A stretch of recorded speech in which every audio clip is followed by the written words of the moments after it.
Welcome to the Dean Bleckman Show, live from Long Island. Free-flowing talk with a charismatic, down-to-earth host. Join Dean as he interviews and chats freely with his guests, ranging from superstar athletes to politicians, industry titans, and everyday folk with fascinating life stories. Dean educates, entertains, and most of all, touches people's lives. You're listening to the Dean Bleckman Show, live from Long Island. Hello, everyone, and welcome to the Dean Bleckman Show. Here we are in the Setauket studio of the Dean Bleckman Show. Scott Morell, senior correspondent. How are you this morning, Scott? Feeling good today. Thank you, Dean. Great. Go across the world over to the United Kingdom is senior correspondent Ria Bowe. How are you today, Ria? Hi, Dean. Hi, Scott. Hi, everybody. Thank you for joining us. Today's show is online news versus mainstream news. Scott, our friend, and also Dean keeps an eye on the mainstream. I do the online, and we sort of don't really cross. So we're going to do one story at a time.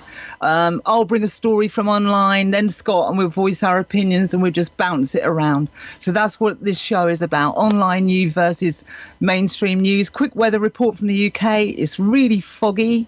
It's about +4 centigrade, which I think in Fahrenheit is about 30 and a bit. And it's terribly foggy with no wind. So that's what it's like just outside London today. It's like a pea super, as it were. But until then, back to you, Dean. Wow, Scott, how would you give? I'm going to give you the lead and give the weather report here on Setauket, Long Island. Here's our meteorologist as well, Scott Morell, on the weather. Well, actually, it's delightful today. Yesterday, it was one of those raw, sideways, rainy days. It was just miserable. Today, it's like 50 degrees and cloudy. The way Ria's describing the weather sounds like a perfectly beautiful day in UK because it's always, misty, 38 degrees. That just sounds like a normal day in the life, in the world of Great Britain. Am I incorrect about that, Ria? No, it can be like that. It is like a foggy day in London town, but at the same time, it is particularly foggy, quite dangerous on the roads, weather-wise. But no, we have beautiful winter days as well, but still quite chilly. In fact, our weather is quite similar, I think, Scott. Okay.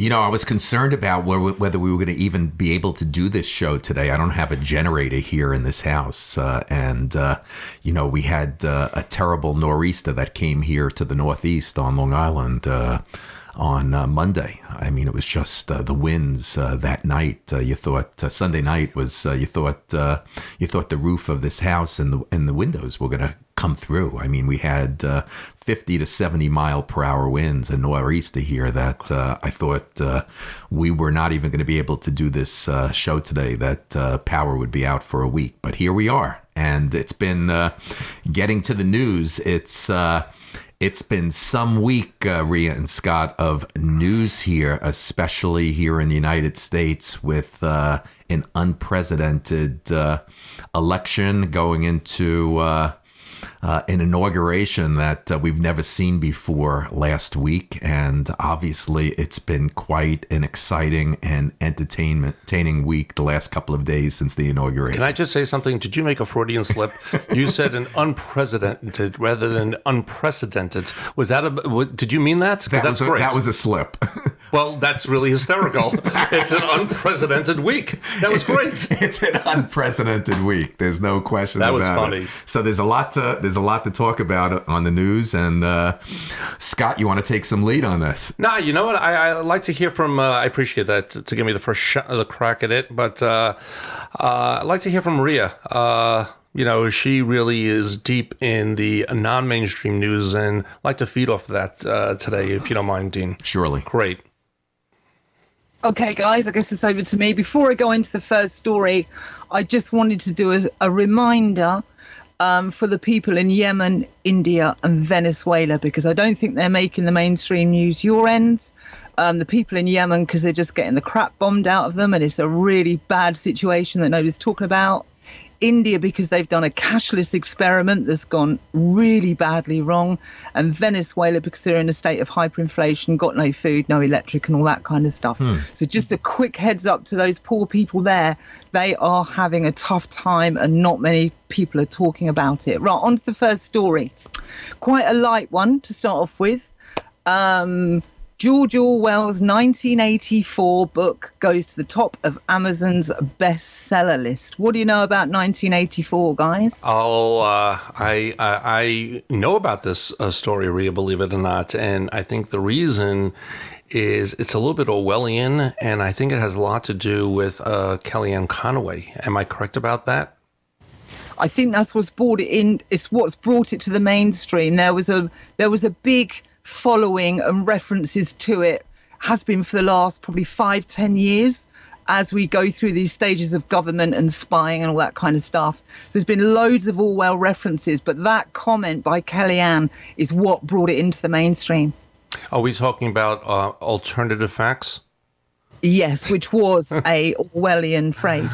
It's just, well, I'll save it for my time. The alternative facts. I mean, it's this new lexicon of words, an alternative fact. I would use the word lie, but I guess that's a politically correct way of saying lie, an alternative fact. Well, let me tell you something. You mentioned, both of you, the name Kellyanne Conway, that no matter how you feel politically or how you feel about the president, let me tell you something. That woman's got a lot of chutzpah.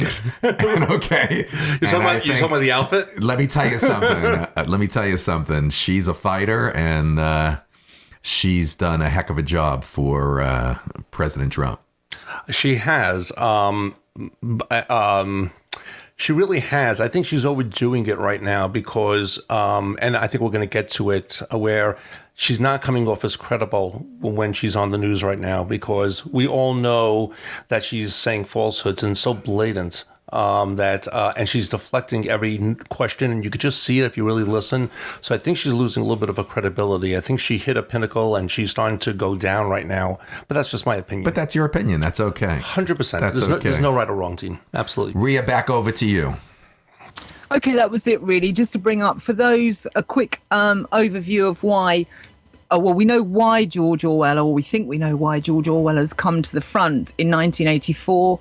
It was a book written in 1949, actually. People think it's 48, but it was July 49, written by George Orwell about the future, and that's why it was called. He saw 1984 as the future, and it was a warning to everybody that be careful of a totalitarian government. For example, you had the Ministry of Truth, which was responsible for maintaining lies. You had the Ministry of Love, that was responsible for maintaining fear and hatred amongst the people. You had the thought police and double speak and all these things that people are sort of seeing with their own eyes and hearing with their own ears and referencing to it, going, well, that's really Orwellian. So this has now come above the surface and all of a sudden poked his head out and is now peaking on the Amazon books. So that's it about, if you want to know any more, if you're into reading, read the books. There's two big players, cult books. One is George Orwell's 1984, and the other one is Aldous Huxley's Brave New World. They're two big players in that arena, if you like, that are worth reading. And if you can't be bothered to read it, if you go on YouTube and type in either one of those titles, you'll get it up as an audiobook, so you can just listen to it. So there's a little bit about that if you're interested, because it's in the news. But that's my first story. That's back to you, Scott. What have you got? Well, I'm a little bit upset about what's going on with the present administration right now. And listen, everyone is allowed to spin, create policies, and market it in their own way. But I think we're getting into another world right now, which I think is extremely dangerous, and I think it's actually undermining President Trump. And there's been debate, for instance, in the Wall Street Journal, whether to call what he's doing a lie, because a lie kind of the intent of a lie is that it's in someone's head and they're purposely saying a falsehood. And I understand the reasons why some organizations like the Wall Street Journal, they want to present both sides and then say, okay, the facts don't point out that way, but let the readers decide. The Times, CNN, and other news organizations have made the decision that it's a journalistic responsibility to call out a lie when it's immediate and objective. For instance, I was driving here and it was cloudy with no rain. Now, if Dean was in the car with me and he was saying it's pouring outside, I would either think he's a crackpot or he's lying. There's no other alternative because it's happening here and now. And I think it is appropriate so we don't get into this alternate reality and these alternate facts. I think that's very, very dangerous. And I think it is responsibility of the journalist to call out objective lies. For instance, and we know where it's coming from. And that's why the lie is even worse, Dean and Rhea. For instance, the pictures of the Obama inauguration and the Trump inauguration. It's like, do you believe your lying eyes? We've seen it. And you ask 100 people out of 100, you don't know what it's about, which one has more people. Everyone would say the picture, whatever, of Obama. But because of Donald Trump's feeling of not being a legitimate president because he lost the popular vote, and I believe he's thin-skinned, he can't handle that within his mind. He doesn't want the narrative to be, well, yeah, he won in a minority way. Yes, he won fair and square, but the people really weren't behind him. And when you lose by 3 million votes, you really can't say that. So it's really critical for him to come up with a narrative. So what's the only narrative since he lost by 3 million votes is that he didn't. It was fraud. The Mexicans were voting. And then what he did is he got himself into a rock and a hard place. He put himself into a corner and claiming that there's voter fraud. Of course, there's not 3 to 5 million voter fraud. That's ridiculous. I mean, there might be 5 or 6 people that, and this has been studied time and time again. And so last night, Dean and Rhea, they said, if this is such a big issue, you, Donald Trump, should be asking for this major investigation because this goes against our democracy. You would want to find out, perhaps, the senators. If there's voter fraud, is it selective? Maybe the Senate might have changed. Maybe the voter fraud worked against you, and maybe you didn't really win the Electoral College. See, he just wants it one way because he needs this narrative. Everything has to be on his side. So what happened was today he announced that this is going to be, because they were saying if it is, you got to do an investigation. So today he's in a rock and a hard place. So he's launching an investigation about voter fraud because it's so big that, and it'll look like a lie, he's forced to do this. And this is going to be a distraction. He's coming up with all these policies this week, which I'm not in favor of, but they are bold and they should be making the news. But because he can't help himself, because his ego is so overinflated, he has to be viewed a certain way that it's going to drown out the Mexican wall that he's going to build, all the major things that he's talking about, Planned Parenthood defunding. So I think that's the big story of the week. How are world leaders viewing this president if they can't trust him when there's objective lies? One thing is when, a politician says something and they find out, you could keep your doctor with health care and you find out later on it wasn't true. Maybe it was good thought or maybe it was a lie, but it's down the line. When you say something immediate and you could prove it immediately and it's false, you're either a crackpot or a liar. How do people deal with Donald Trump knowing that around the world? Can you make a deal with him? And that's my thoughts about this week.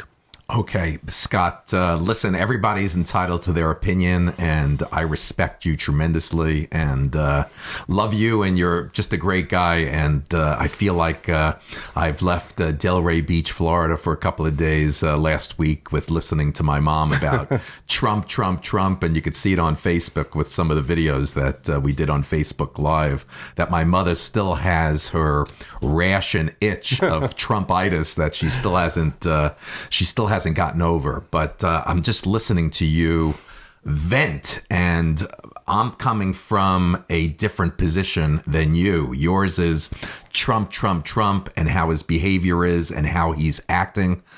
My experience for almost over 3 decades being in business and having a company here in New York and a worldly company, I know what it was like to deal with the media, with regulations, with FDA and all kinds of stuff and negative stuff that was said and written and done by the media that affected our business and our industry in a negative way.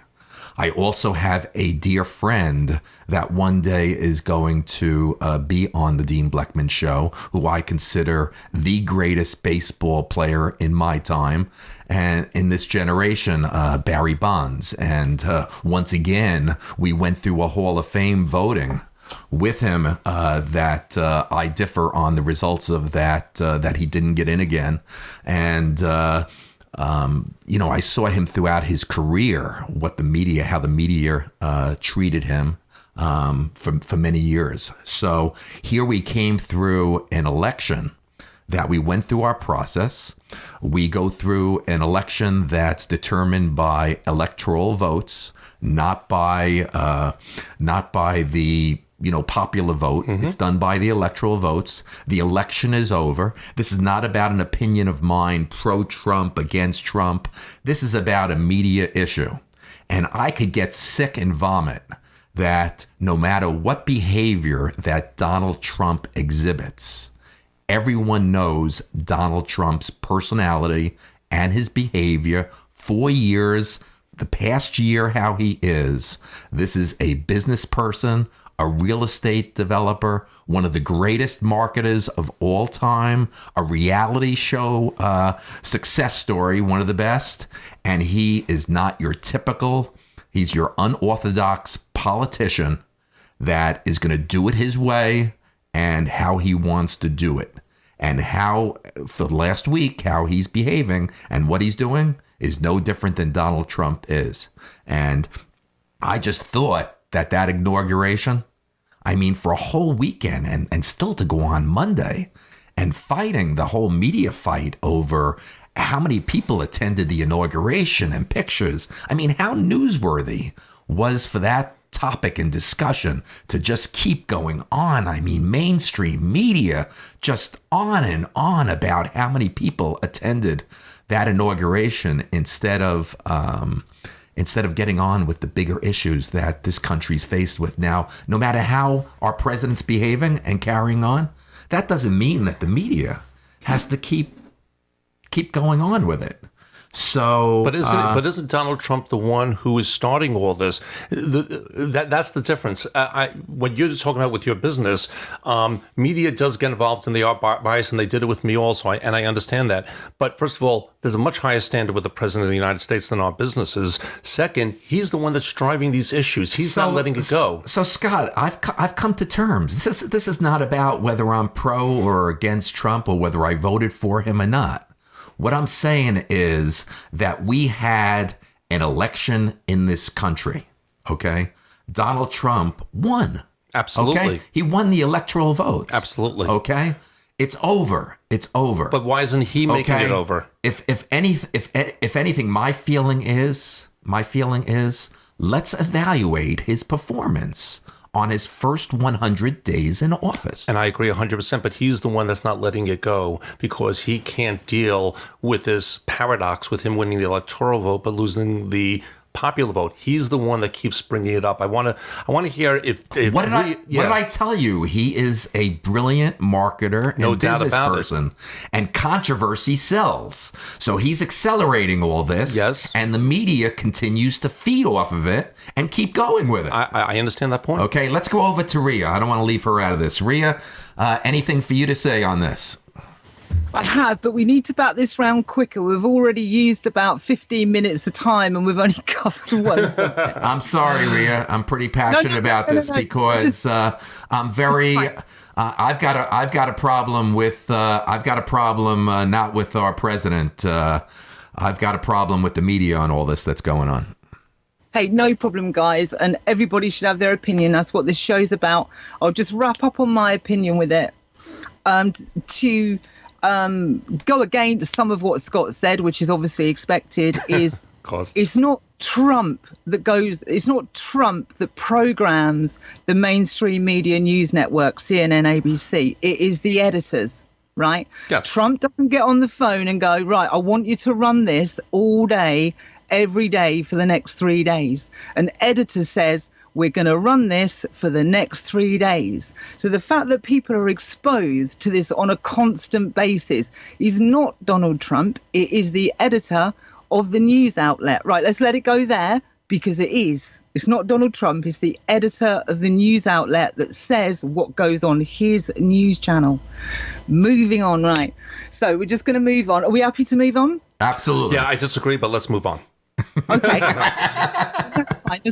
That's fine. So the World Bank, I was looking into the World Bank, if you remember. And what did the World Bank do? And I'll just glitz over the top. Basically, each country gives a certain amount of money to the World Bank. And in England's case, is 0.7% of GDP, which was 12.8 billion for, say, last year. Well, they cream off 10% off of that just to exchange accounts, and then they forward the money into trusts or worthy causes, supposedly. And I was looking for an audit. Well, I can't find an audit, for one. And secondly, I found out that the money that they take out of each economy of the countries that contribute, so they've got a massive amount of money coming into the World Bank, is largely loaned out. So they not only make the 10% for the account transfer, they loan that money out to projects like getting electric into Tanzania. They loan the Tanzania government X amount of dollars, whatever, X amount of percentage. So that's a good gig. Who'd like to get on that payroll? Wow. Yeah, Wow. that sounds good. Yeah, that's great. That's quite a payroll to get onto, Rhea. That is quite a payroll, isn't it? 10% out of each country agreed with. That's central banking for you. Right, so that's one story. Over to you guys. What else is in the mainstream? Well, as far as the mainstream, still there's, as we continue on, still with the presidency, with what's going on. I mean, tremendous executive actions, every single Rapid fire. I've never seen this. Rapid fire. Exactly, yeah. What do you think of all that, Scott? It's well, yeah, I will say that he's making good on his promises. I will say that. Today he's going to, I guess, the Homeland Security Department, and he's going to suggest to build the wall. Every issue, he's defunding Planned Parenthood. He wants to do that. He's really trying to. He's also.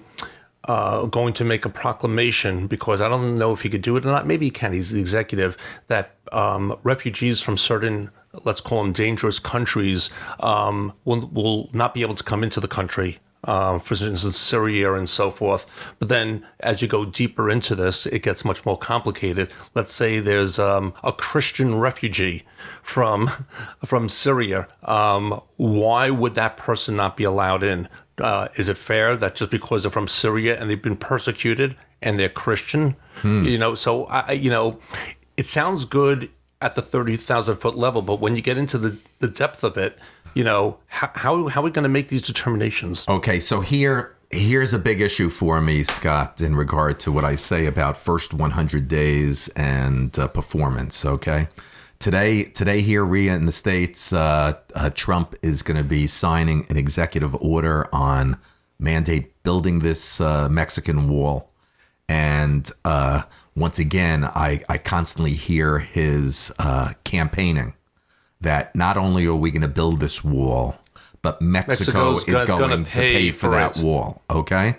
So obviously, I want to see if this wall is going to get built, if it's going to get built, and if Mexico is going to pay for it. Well, the answer is going to be, a maybe and a no. And that's where the Republicans are going to have a big problem with Donald Trump. The Republicans are by nature a conservative party.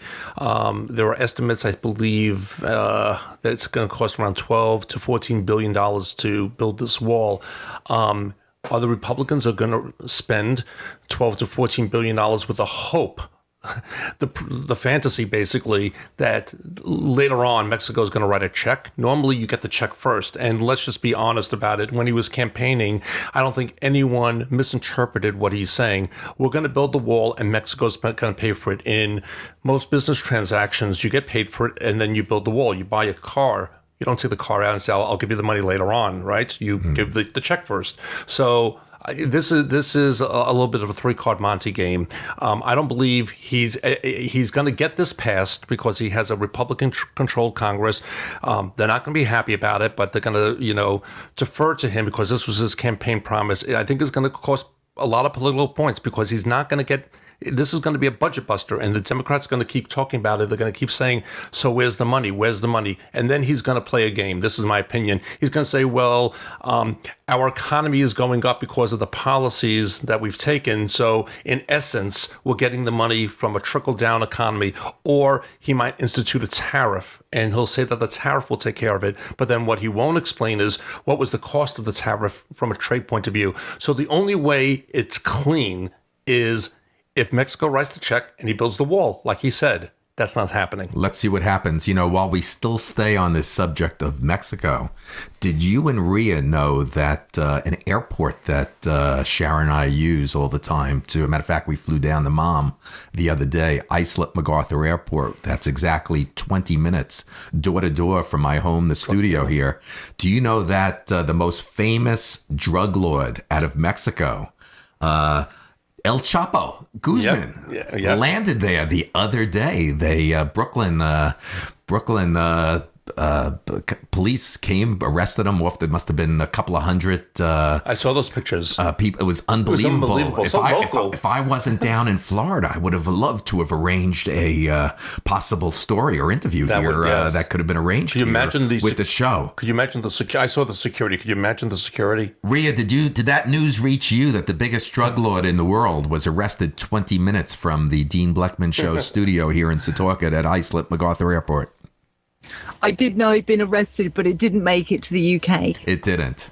Well, listen, speaking of the UK, I want to bring you into two stories that were recently broke out of the UK. If maybe you could expand a little bit on it, that we got here in the States. And it's regarding Brexit. And maybe before your prime minister makes her way, it's my understanding that she's going to be at the White House this Friday. But out of London and regarding Brexit, it seems to be very unclear whether the Prime Minister, Theresa May, with her plans for a timetable for taking Britain out of the European Union will be altered by the Supreme Court's ruling that was on Tuesday. To secure the Parliament's approval. What's your feelings? Is this process going to go smoothly, or what's in jeopardy of Brexit really happening? It's a big one, Dean, for the UK. I think, firstly, I never thought for 1 second it would go smoothly.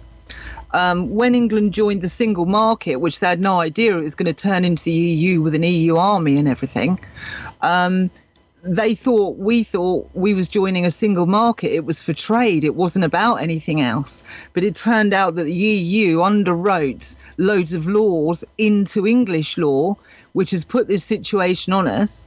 So Article 50, which I'm sure you've heard that phrase many times, needs to be triggered to begin the negotiations of leaving. Well, it turns out the Europeans, the main guys from Europe who are unelected, wrote into the English law that Parliament has to have a say in that. And I think it won 7-3 or 8-2 or something. So now is what's happened. If you wanted to do negotiations, it's a fine art negotiation, isn't it? I've been a chief negotiator and I know how difficult it can be, where now they're saying they want all of England involved in the negotiations. So from this point on, it's just going to get more and more messy.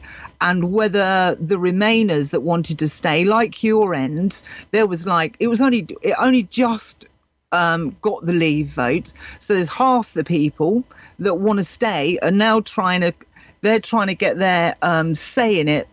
We wanted to remain, but we've now got an opportunity where we can have a say in what goes on in the leaving of Europe. And of course, you put too many people in a negotiation, and I'll leave it down to you what happens from there, Dean. Yeah, it's going to go over to Scott now. He's anxious to comment on what you had to say, Rhea. Yeah, it's fascinating. I agree 100% with you, which you might be astonished to hear. I'm astonished. I told you, we have some commonalities. I'm glad you agreed right now with Rhea. Besides, we love each other, so that's another thing. Anyway, when you put too many cooks in the kitchen, which is a cliche, the negotiations never happen. They delay, and they normally fall apart. So it's very interesting, and I didn't know that. That's really interesting that they put into English law, the mechanisms by way of getting out. And you're probably right. I mean, I thought it was a trade pact, and really it went further than most people thought, with an army and with laws that other countries are now dictated by. So you lose a little bit of your sovereignty. So I think that's really interesting for you. It is interesting. It's fascinating stuff because, as you know, the heads of the EU are unelected and have intrinsic links to central banking systems. And the three that run intrinsically together are the ECB, the Bank of England, and the Fed was modelled off of the Bank of England. So they're all kind of in it together, the revolving door and everything.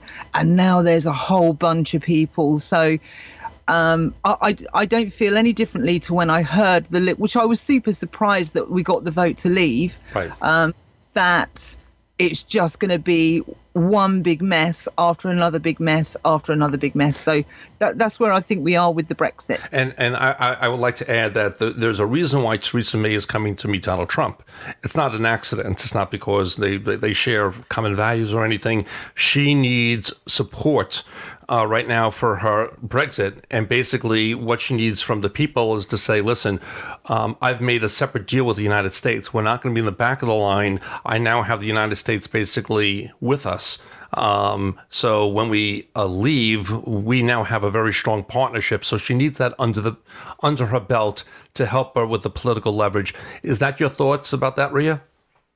Yeah, I'd imagine it is for any trade agreement. I mean, my view on a trade agreement is if it's just free trade, you don't really need an agreement. You just pick a phone up and order the goods. But that's not the way the world works. People want to isolate people and turn it into a chess game where, look, if you do this agreement with us, we're going to give you more discount than we do them, and so on. And you're in that free market. So it's just watch and learn. Whether they'll exit, 'cause they're saying by the end of March, but I don't see it myself. But we just have to see as she gets around and whatever she can negotiate. But now, of course, you've got Parliament involved, people that are not going to, they're going to be like you and I, Scott. They're not going to agree on any day of the week. So how do you negotiate with that? That's not an easy thing, is it? Well, I'll give ourselves more credit. I think we could, you and I discuss things, and there are common areas that we do agree on. But when you get into politics, both in the UK and the United States, Rhea, they're so entrenched and there's so much money involved. And, you know, I've spoken to you about this. I've spoken about this on the show. I think the problem with all this is the zero-sum game. One side needs to win and the other side needs to lose. You cannot give the other side a little bit of a win, and that's the problem. Dean? I agree with you. The if you don't mind me bringing up the other mainstream news that I wanted to discuss that came out of London, out of the UK this week, that was of real interest of me and my background, obviously, was it came out of the UK that the Food Standards Agency in the UK launched a campaign on Monday to warn about cancer risks linked to eating burnt toast and over-roasted potatoes. That there is, burnt toast. I love burnt toast, and I love burnt roast potatoes. That it can produce high levels of this compound that's called acrylamide at high temperatures for too long. It's just amazing how every day, every week, every month, there's new things and new studies. And what disturbs me is that this study was reported all based on a couple of years of only animal studies, not human studies. So that throws a flag. And I still come from history and a background that still not burnt toast and roasted potatoes being burnt, but just overall lifestyle plays more of a greater risk in cancer prevention, whether it's obesity or smoking or drugs or alcohol, then this type of but this was huge out of the UK mainstream news here, Rhea. I don't know if you've heard anything about it over there in the UK. Yeah, no, I've heard about it. I had to listen to it. I had to read about it. I'm not a health freak, by the way, so you wouldn't get me on side. I mean, if I like my potatoes slightly burnt they're going to be. So I've not got too much room for that. And I think cancer is really a congenital thing as well. It's locked up in the DNA as it unfolds as we age. So I think if people want to take that and walk away with it, but they've known anything that's burnt is carcinogenic for years, haven't they? Yep. Yeah, it's interesting. Then I think the Jewish population should be very, very concerned, because I remember my grandmother, whenever we had anything to eat, it was always overcooked, burnt. Do you remember that? Always, all the time. So now, should the Jewish population be concerned about this study? I still think it's based on. I still think health. It all comes down to lifestyle. It's not scaring the public. Yeah. With a big report from the Food Standard Agency in UK that stay away from burnt toast and burnt roasted potatoes. I love my toast. I love rye toast. Delicious. Burnt. It's so good. Oh, well done. You actually burnt where it's black? Love it. Love it. Okay. Rhea, I love burnt rye toast. You go for it, darling. Whatever fits the bill. For me, health-wise, it's about body, mind, and soul, and being happy and content in your space. I appreciate it. Listen, you two switching over from this type of mainstream news, getting back to our president and what's going on in Washington.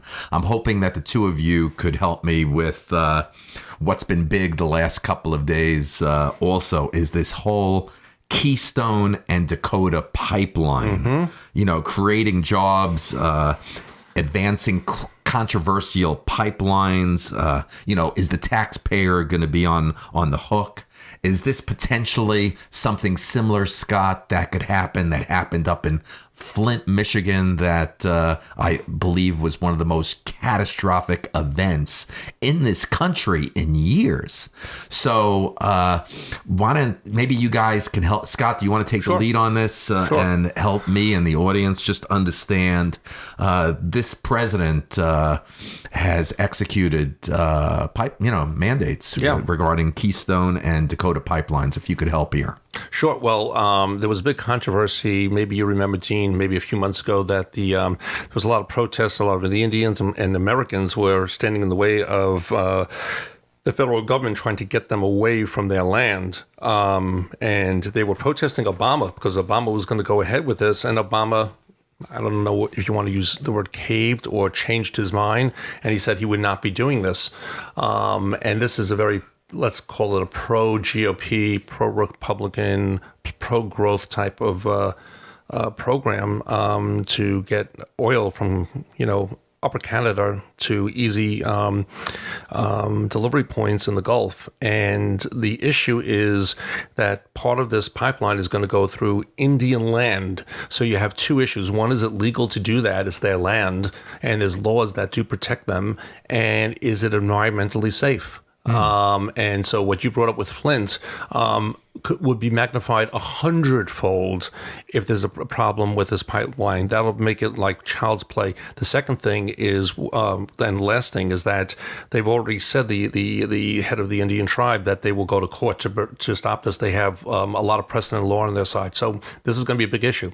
Rhea, do you have anything to say about this topic, Keystone and Dakota pipeline? Well, I guess my thoughts as I listened to it, I mean, the Flint thing was tragic, wasn't it? And still is, by the way. Yes. It was about people being poisoned, wasn't it, as well? Mm-hmm. And so with this pipeline thing, it kind of, on the short-term vision in terms of, let's create jobs from the Trump point of view or whatever, looking good, it kind of looks good at a superficial level. But oil has really having a limited run. It's coming towards the end of its finite value as people hop over to electric. For example, in 2030, what was it? Out of the EU, they're not allowed to produce any internal combustion engines anymore. Right, you talked about that a few shows ago, Ria. Do you know what I mean? And I see it as a bit superficial and a bit glossy. Look, this will create a load of jobs. It's good for the people, and who knows, short terms it will, but whether it's going to poison people, and in not too far down the line, oil's going to be done. Mind you, that won't happen until the dollar's not the currency reserve. But I see it as a bit superficial, Scott and Dean, in short, and I'm ready to move on to the next story. Okay, I've got to bring up something, Ria, because you're our resident expert on fake and real news. It's been shown, I don't know if you're seeing it constantly, the videos in the UK, but here in the States, still every day we're still seeing, they're showing news clips on mainstream media, Scott, where it's showing when the Trumps got out of their limousine, approached the steps of the White House to greet the Obamas before they headed over together to the inauguration. And we're constantly seeing every day on the news that as the president-elect was walking up the stairs, Melania came out behind him from the car. And as our former president, Obama, greeted her, we're constantly seeing his hand reaching over on her tush. Well, with a tush like that, would you blame him? No, but hundreds of times you're seeing it on mainstream media. I gotta give with him, his hand. I gotta give it's him. reaching on Melania's tush. Listen, he's not the president anymore. He could do that. Going over to the UK, Ria Bowe is our expert resident on global news, and I wanted to know if she's seeing that video clip and if she thinks that really happened. Is that real, or is that real news or fake news? And Ed, do you blame him? Ria, it's all yours. I've seen it. I mean, I don't use up too much time on the trivia, speculation. So yeah, I've seen it. Is it real? I don't know. I mean, what do I see? I think give the guy a chance. He's never been president before. He's like an accidental president. He's probably not going to be as slick as people that are groomed for the job. If he puts his hand on her arse, who cares? It's what we want to do is make America great again, right? Wait. Were you saying that Obama was putting his hands on it, or was Trump? No, Trump was moving ahead of them, and as they turned... It was Trump's hand? Obama's hand. But Ria said the opposite. Obama's hand went... No, I didn't. Oh, you didn't? Obama's hand went... to Melania's tush. Yeah, you're constantly seeing video clips of that... days after the inauguration, you're constantly seeing that on the news. So I want to know, do you think that's real or fake news? No, honestly, I think that's entertainment. And it's trivial. I agree with Ria. Okay. Yeah. Has Ria ever heard the expression tush? I would hope so. I think so, yeah. Come on, please. Okay, anyway, so go ahead. Go ahead, Ria. So I'm hearing a bunch of trivia at the minute. Is there anything on the news that's kind of newsworthy at the minute? I don't know. I'm a bit suspect about this mainstream thing. I'm just going to whip through a few stories, outright statements, because we're running out of time. Okay. And I'm just going to go quickly through it. Things like this. You're seeing who's got the biggest crowd and he puts his hand on her arse, where... Have you got news like Obama okays 160 tons of uranium to go to Iran? Have you got that on the news? No, it's about somebody's backside, isn't it? Yes. Edward Snowden cleared to stay in Russia till 2020. I knew about that one, actually. Okay. So then you've got an app for the kids. So as parents, if parents are listening to this, there's an app called Metu, spelled MEITU.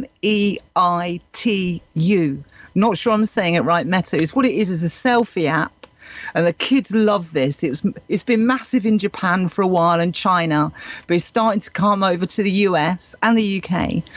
And you take a snap of yourself with this app thing, and then you can make yourself look better, if you like, or slightly different. So the kids are loving this for selfies.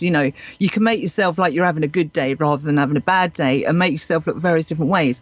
Well, it turns out that this app, Metu, is leaking information back to China. and this is a concern. There was a review done in The Intercept, ran an additional report that revealed information leakage from the network. The app sent strings of numbers, including metadata and EI numbers, to many different IP addresses in China. So it's been brought into question that these kids are using these apps and then it's sending loads of information over to China, and it's called Meitu, MEITU. So keep an eye on your kids with that.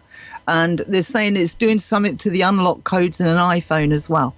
That's fascinating. Wow. That they're using something as nice as a game, but so insidious to really try to gain information from the United States. I mean, it's part genius, part diabolical, and just it's unbelievable what technology could do right now. It's scary. That's an unbelievable story, Rhea. Yep.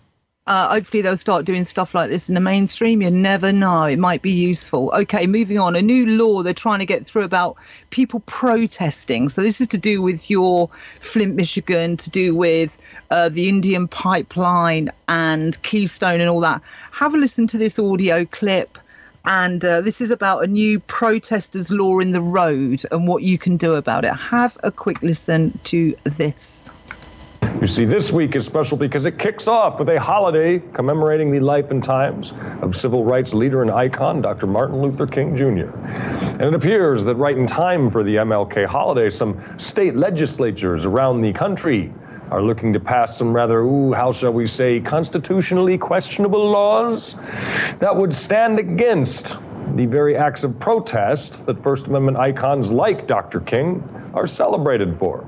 Let's go to North Dakota. It appears that lawmakers in the big oil-dominated state are looking to rein in protests and make sure another Dakota Access Pipeline protest is easier to quell and, well, drive over. Yes, in direct response to protesters walking along or blocking a road, GOP Representative Keith Kempenich brings us House Bill number 1203, which would exempt drivers from liability if they unintentionally injured or killed a pedestrian obstructing traffic on a public road or highway. There you go, guys. Wow. There's one. What do you think to that? Oh, God. Scott? Wow. Well, it sounds unconstitutional to me. That's the first thing. I would say the same thing, Rhea. Sounds a little unconstitutional. It's quite interesting. Just run them over. Do you know what I mean? I mean, it's kind of funny and it's kind of sad at the same time. I can't believe someone actually came up with a law that states, hey, you want to run someone over protesting? Please go ahead. Yeah, and what's more, you can claim for damages for your car. That's salt in the wound. Oh, my God. That's the crazy world we live in. Okay, I'm going to move on again, unless you've got something else to say. The Clinton Global Initiative is shutting down due to donations drying up. 22 employees have been laid off, and it is no more. So it's part of the Clinton machine, but there's been some massive drying up of donations going in. So that one's over. I don't know if you've seen that one in the news, guys. I doubt it. No, but this is the epitaph to the Clintons. What a miserable 2016 they had. Wow. They have lost everything, and all their political power. I mean, you could see everything is money and politics, and now that they're out of it, why participate in the Clinton Foundation? Scott, what's your opinion? There's talk here in New York of Hillary running for mayor. Well, I heard that. Yeah, it's interesting. How does it feel when you ran for president? You won the popular vote. You lost, though. And then you go to mayor. Is that like such a downgrade? First of all, she would win in a second. I don't think anyone's going to doubt that. She'd destroy de Blasio, and it's Democratic, so she'd win. Does she really want that? What do you think?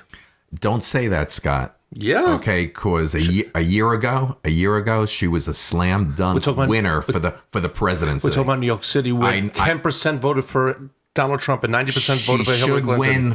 If she ran, Hillary should win by a landslide for mayor. Yeah, but we've seen things happen. I understand, but that's a stretch. Anything could happen. Yes, they could find something else. Should she win? Absolutely. Right. I mean, the odds are strong. Right. Well, what do you think about that? Do you think it's a downgrade for her to be the mayor? I'm not so sure she's going to run, Scott. But if she did, do you think it's a downgrade? Do you think she's lowering herself just to go back in power? I'm not going to really give it. All right. I don't have an opinion on that. Okay. But we're running out of time. Rhea, anything else? Oh, I'm not going to be able to get through it all because we used up a load at the start. I reported on the NDAA Act being signed and censorship and everything, and I'm just keeping an eye on the stories around the world, and sure enough, it is going dark. Information on Yemen, Somalia, US troops off China, US troops in Europe, US, Iraq, Syria, it's all starting to go dark. The stories are drying up, basically, where you can't, it's just not as easy to get the information on what is going on. So I'm seeing the censorship move much quicker than what I thought I would. So there's a quick one there. I've heard reports from various different lead editors on mainstream networks in America saying game shows are going to start making a comeback. They don't want people consuming as much news. They want to turn news into entertainment and trivia and bring back game shows, basically. So they're going to water that news landscape or the information that you receive and just turn it into kind of hands on backsides and who's got the biggest crowd and all that kind of thing. But that goes back to making America great again. That's really retro. Back in the 70s and 80s, the whole day was The Price is Right and the $25,000 pyramid. You know all these game shows, Dean. Right. It's kind of interesting. We're going back in time, even what she's talking about. It's fascinating. Fascinating. Yeah, moving on to the next one. Gambia goes on lockdown because the president, I can't say his name, Yahya Jammeh, is refusing to step down after losing the country's election last month. There's troops amassing on the border and they're trying to get him out. I think he's got out now because this news is about a week old. That's old, but, yes. He's out. Yeah, that's quite old. He's kind of out. Let me just move this on to the next one. US start their first live fire war games on the border of Poland. And I see some of the clips of this as they've arrived, and wow, these guys are so young. They're babies, and it's just so scary to see these very, very young people in this really rather large chess game, which is somewhat of a concern. Ria, I've got another. Ria, I just wanted to interrupt you. There's also something going on in the Channel. I think Britain has done some military exercises to see the weight and how fast they could get their tanks through the Channel, just in case there's a Russian invasion. Have you heard anything about that? I've heard some whispers about it, but it's more theoretical than actual. As you come together, as the finger point, well, no, they come together to create this. Russia is still the boogeyman, which I think is going to change, actually. I think it's going to pivot over to China and Russia will become less of the boogeyman. But nevertheless, there's all these troops amassed in Europe, which is destabilizing it quite badly. But on the note of arms, I wanted to play you a clip out of Congress with Jason Chavez about unaccounted ammunition at border controls. So just have a quick listen to this. This is Jason in Congress questioning this main lady. They seem to put ladies up to the front of this to answer these difficult questions, but have a quick listen to this.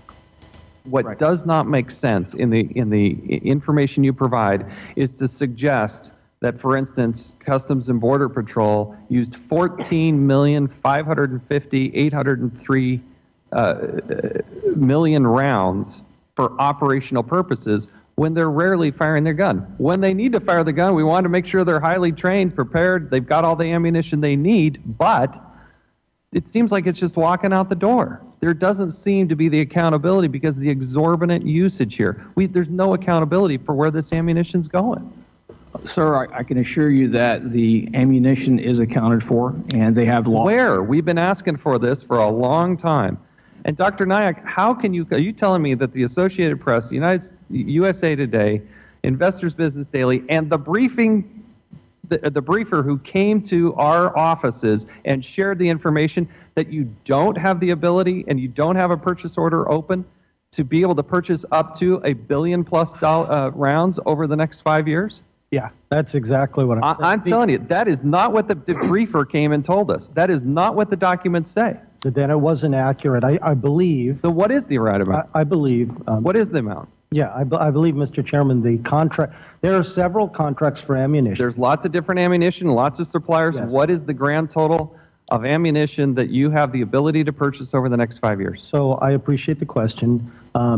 When we issue contracts and the types of contracts that we issue, so I'm going to get a little bit in the weeds. I'm just looking for a number. It's and the answer is a little complicated because I know. I just want a number.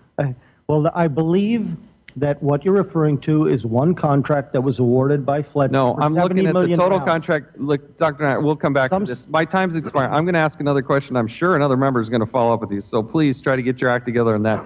When people go to FLETC and they're actually there for training, and they're not a Homeland Security personnel, do they use ammunition provided by Homeland Security, or do they bring their own ammunition? I'll answer that question. FLETC provides the ammunition, and it's billed back to the agency. There you go. What do you think to that? Wow. Scott, what do you think? Sounds like a lot of wasteful spending to me. What do you think? I agree with you. A lot of wasteful. Couldn't agree more. A lot of wasteful spending. You got money running out the door. And here's a quick clip. This is about the Department of Homeland Security's gross unaccountability of spending. So this is Department of Homeland Security. Have a listen to this. Of AUO usage. Can you point to any case where we're clawing these dollars back? I know that there has been work in that area. You said in your testimony that you never gave us in advance, we had trouble getting right now. You said, quote, at the request of special counsel on October 31st, Acting Secretary Beers ordered an expeditious and comprehensive department-wide review of our compliance and rules with the governing use of AUO. October 31st? You started a few days ago? She sent a letter to the secretary on January 22nd saying there's a substantial likelihood that the information provided by the whistleblower discloses a violation of law, rule, regulation, gross mismanagement, abuse of authority, and a gross waste of funds, and you didn't start a review until October 31st? That review is the component-by-component department-wide review. That information was handled by OGC and forwarded to the Customs and Border Patrol, and they were working on those specific instances were specific to CBP. I can tell exactly why this continues to be a problem. There are tens of millions of dollars, taxpayer dollars, that are being abused. They're being stolen from the American people. And you're doing nothing about it. You've known about this since 2008. It was highlighted in January, and yet nothing has been done. Don't tell me that there are months that we got to continue to review this. There are people that need to be fired. There are dollars that need to be clawed back. There are people that maybe have a violation of law that should be going to jail. There you go, guys. Quick one on that. Wow. Well, first of all, I think there are a few issues. One is maybe they wanted to do this earlier, but the bureaucracy is so large that it has to go through so many hurdles, and there's so many red flags that come up. And you have, when you get something so big and you do an investigation, you could point fingers so many times to stall and have plausible deniability. The second thing is there's a lot of fraud going on in the government. So I think it's both issues on this one. What do you, Dean? What do you think? It's a big issue. A lot of fraud. Ria, did you agree with my comments on that, or what? Yeah, I mean, there's massive fraud. I mean, don't get me started. I mean, this is the kind of just surface stuff. This is just millions. I mean, there's billions and trillions just going walkabouts out of the American economy, and they don't know where it's going because of, the lack of audits and accountability. Wow. But do you also think that it's also maybe a function of the bureaucracy being so large, and there's so many different players and so many cooks in the kitchen, if you will, that it just takes longer than if you are a private organization? Do you think that has anything to do with it? I think it does. I think it's inbuilt to the system. I think it's intrinsic is what I think, where I see quite a bit of Congress. I keep an eye on Congress and the House. And I think it's more like a Punch and Judy show and theatre than actually really things happen. So my concern is you're supposed to go to these people to find accountability. Well, that clip was that they're referring back to 2008. I mean, that's an example of how long you can stonewall these accountability topics. It looks like it can just go on forever, as we heard with the Fed. nobody's auditing the Fed, so they can just get away with murder. But it was just another example of just millions and billions of dollars just walking out the door while they squeeze American people. No checks and balances. You're right. You're totally right. That's it, guys. I just run through it. There's more, but I'm not going to run anymore. We've definitely done the time. So I'll pass it back to you, Dean. Thank you very much, Rhea. Listen, I'm going to close on a topic that we spoke about just for 1 minute, Scott. I know we're both passionate and huge sports fans. Oh, yes. But as Rhea said, this show was what was current, what was going on in mainstream media. And she not being the sports fan, what goes on here in the United States, and she's not that familiar with what the Baseball Hall of Fame is. But I think you'd agree with me that out of the 4 North American sports leagues that we have here in this country, that the Baseball Hall of Fame is this high, holy, praised institution, supposedly of more great value and publicity than the other sports leagues, whether it be NBA or NHL or NFL, that as we get to the month of January every year, there's this mainstream media buildup for 2 months. Who's going to make it into the shrine of this? Cooperstown. And I don't know if you agree with me or not, but I believe that this whole Hall of Fame shrine and the selection has kind of, when I was a kid or growing up, I feel it's kind of lost its cachet and specialness about it because of all this gray area that's going on because of performance enhancing drugs and who should get in, who's a bad guy, who's no good. And my point that I'm trying to close with is we started this show discussing Trump, media. Your position was very much Trump. Mine was driven by the media. Okay.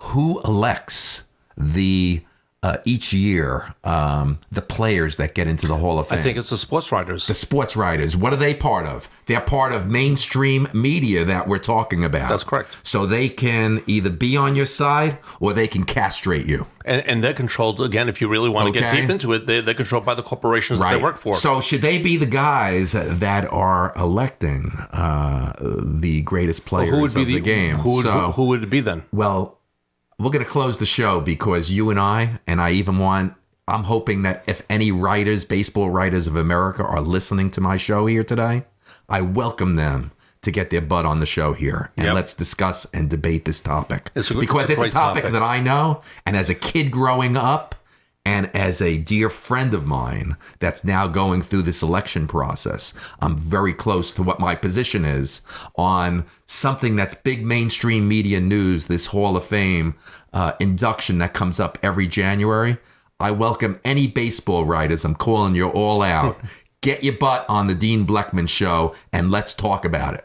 Well, I'm going to end in this note. I think that would be great if we could get someone on the show.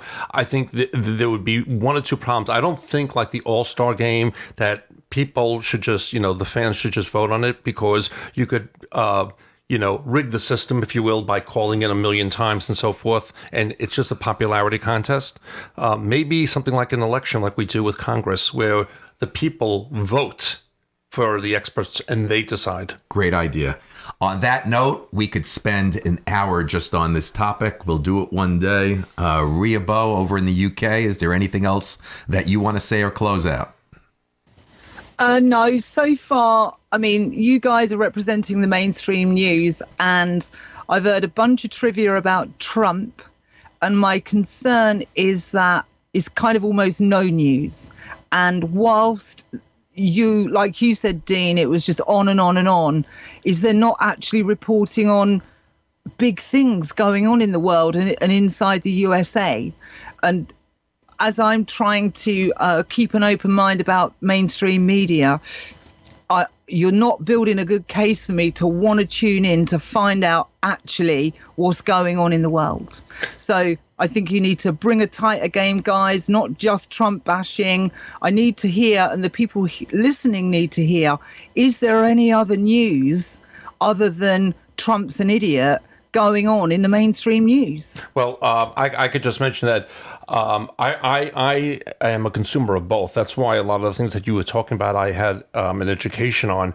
But if you don't, you're right. What mainstream does is they take a topic and they milk it for the full day. And we are being deprived, or the American public is absolutely being deprived of things that are going on that are infinitely more important right now. As you said, with Yemen and the cash problem in India, we have no idea about these things. So I think we need to be more well informed and really look at all aspects of the news, from mainstream to online, or else we're just going to be in this bubble of whatever the editors decide to give us. Couldn't agree more. And as a listener, and people listening that aren't attuned to the American mainstream, when you bring the mainstream news next time, if you'd be so kind, I'd like to hear what CNN have run these stories during the week. Not necessarily going too much depth about them, but they've run Trump's got his hand on his wife's backside. They've run this story, that story, this story, that story.